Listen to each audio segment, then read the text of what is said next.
जिस शख्स ने पैगंबर साहब पे टिप्पणी की थी और चाहे बहराइच में एक तरफा कार्रवाई करके जुल्म करने का काम किया जा रहा हो, इसलिए कि सरकार का एजेंडा चलता रहे, जिसके साथ भी जुल्म होगा हम अपनी देश की तरक्की के साथ खड़े हैं, हर व्यक्ति के साथ खड़े हैं, हम उस लड़ाई को लड़ने का काम करेंगे।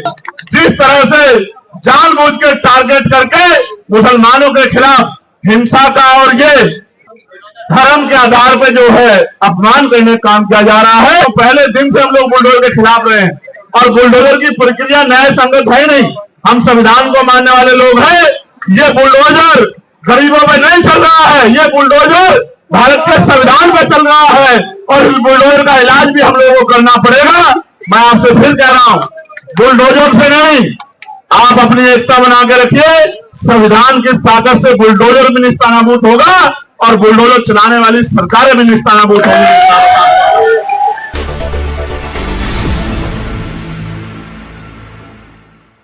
कि जिस तरह से भारत के संविधान ने सभी धर्मों को बराबर का सम्मान और अपने धर्म को,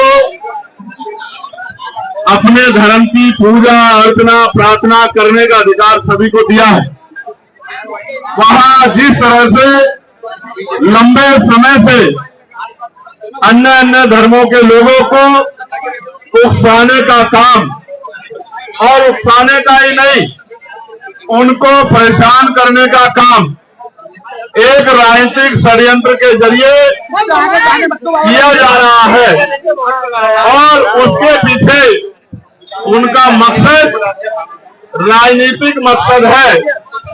हमें बहुत समझदारी से, बड़ी जिम्मेदारी से अपने इस कार्य को, जो संविधान की रक्षा का भी है और जो कार्य देश में अमन भाईचारा प्रेम बना रहे और देश एकजुट होकर तमाम तरह की गैर बराबरी, तमाम तरह के जुल्म और तमाम तरह की जो समस्याएं जनता के सामने आ रही हैं, उनके खिलाफ लड़ाई लड़े।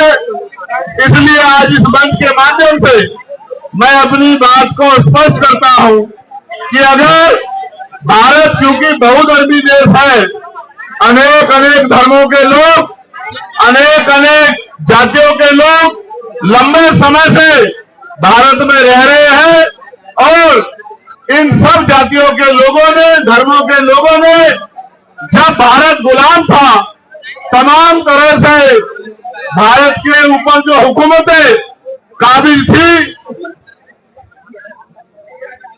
जो हुकूमतें काबिज थी, यानी कि अंग्रेजों की सरकारें, उनके खिलाफ मिलकर लड़ाई लड़ी थी। और लड़ाई भी ऐसी नहीं लड़ी कि थाली में सजा के आजादी मिली हो, लड़ाई भी इस तरह लड़ी कि जाने कुर्बान करनी पड़ी। बहुत सारे बड़े पैमाने पे सभी धर्मों के लोगों ने बलिदान दिए, तब जाके देश आजाद हुआ।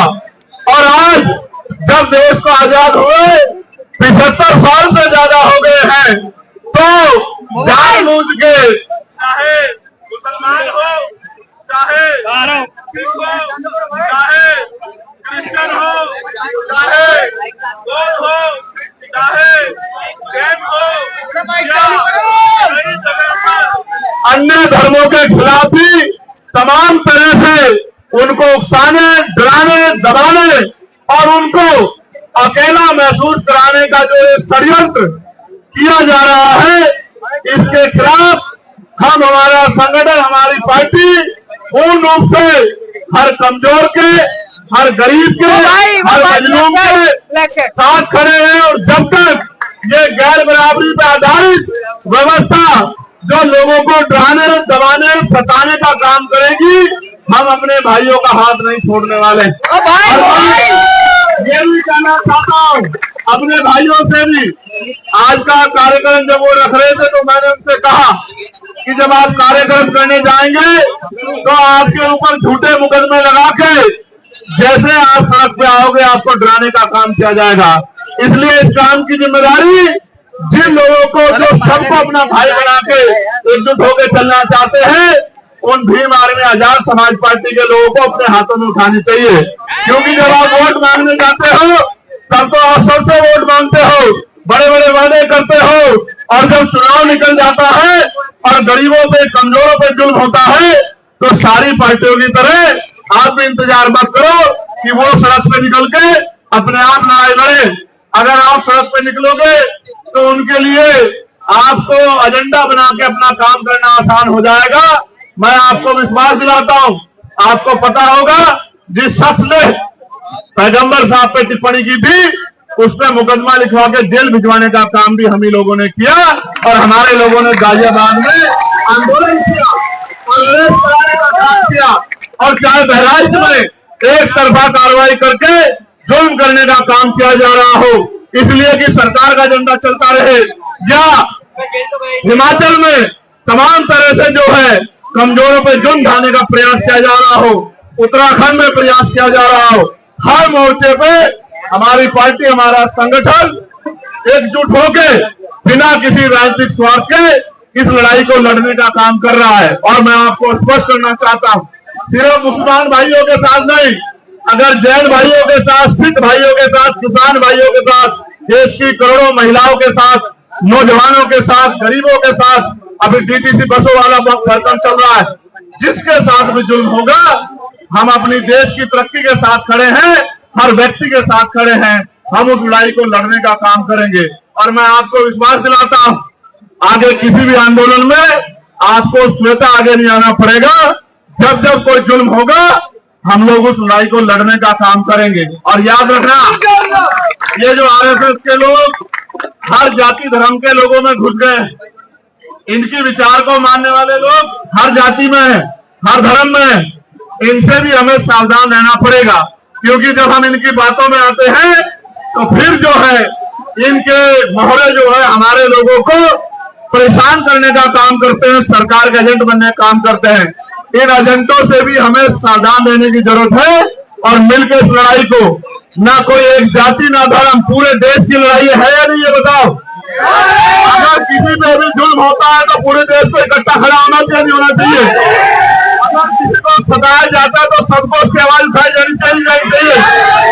आपको विश्वास दिलाता हूं, आप इसी पेड़ के नीचे हमने पहलवान बेटियों के सम्मान की लड़ाई भी लड़ने का काम किया था। आप सबको इस बात को याद रखना चाहिए।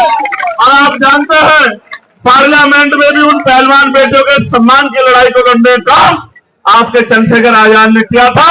और आज मैं आपको विश्वास दिलाता हूं, जिस तरह से जानबूझ के टारगेट करके मुसलमानों के खिलाफ हिंसा का और ये धर्म के आधार पे जो है अपमान करने का काम किया जा रहा है, पार्लियामेंट में आवाज उठा के इस पे कानून बनवाने का काम भी हम लोग करेंगे। मेरी इस बात को आप लोग याद रखना। लेकिन मैं आपसे भी कहना चाहता हूं कि अगर आप लोग एकजुट नहीं रहे तो आपकी एकजुटता ना रहने का फायदा दूसरे लोग उठाएंगे। हमें बुलडोजर, में फिर कहता हूं, पहले दिन से हम लोग बुलडोजर के खिलाफ रहे हैं और बुलडोजर की प्रक्रिया न्याय संगत है नहीं। हम संविधान को मानने वाले लोग हैं। ये बुलडोजर गरीबों पे नहीं चल रहा है, ये बुलडोजर भारत के संविधान पे चल रहा है और इस बुलडोजर का इलाज भी हम लोगों को करना पड़ेगा। मैं आपसे फिर कह रहा हूं, बुलडोजर से नहीं, आप अपनी एकता बना के रखिए। संविधान की ताकत से बुलडोजर भी निस्तानाबूद होगा और बुलडोजर चलाने वाली सरकारें भी निस्तानाबूद होंगी। मुसलमान भाइयों को मेरा ये कहना है संदेश के तौर पे कि आपको हजरत पैगंबर मोहम्मद साहब को पढ़ना भी चाहिए। पढ़ना चाहिए कि उन्होंने सारी उम्र इंसानियत के लिए काम किया, कमजोरों के लिए काम किया, मजलूमों के लिए काम किया, उनको मुख्य धारा में लाने का काम किया।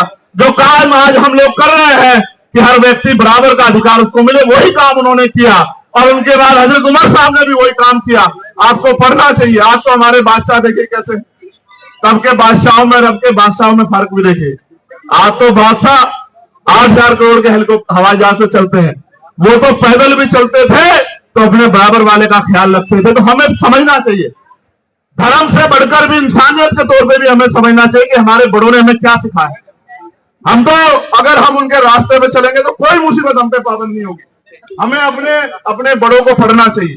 और सभी धर्मों में अच्छे लोग हैं, सभी धर्मों में अच्छे रास्ते दिखाने वाले पीर पैगंबर हुए हैं, महापुरुष हुए हैं। हमें उनको भी पढ़ना चाहिए और देश के संविधान के साथ खड़े होकर संविधान के आधार पर आगे बढ़ना चाहिए। इसी से हमारी तरक्की सुनिश्चित होगी। और आपको मैं कहना चाहता हूं, मॉडर्न एजुकेशन स्वीकार करो, पढ़ो, डॉक्टर बनो, इंजीनियर बनो, वकील बनो, जज बनो, पटवारी बनो, सेक्रेटरी बनो, आईएएस बनो, आईपीएस बनो, सिस्टम का हिस्सा बनो और कुर्सी पे बैठ के अपने लोगों को आगे बढ़ाने का काम करो। इसके अलावा कोई रास्ता तरक्की में नहीं है।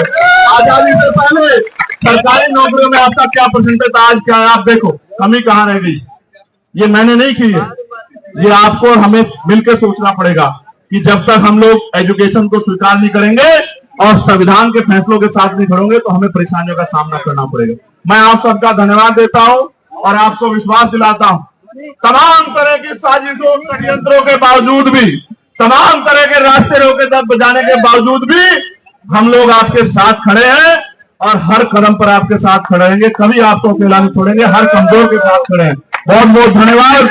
जय भारत, जय संविधान।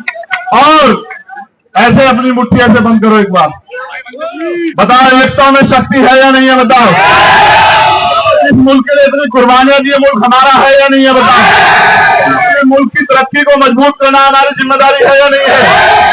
मिट्टी को 5 बार सजदा करते हो, उस मुल्क का ख्याल रखना हमारी जिम्मेदारी है या नहीं है? तो फिर हमें किसी को सेकुलर होने की या देशभक्त होने की दवाई देने की जरूरत नहीं है। बस जरूरत है एकजुट होकर आगे बढ़ने की और हमेशा आगे बढ़ते रहने की, पॉजिटिव सोच रखने की। बहुत बहुत धन्यवाद।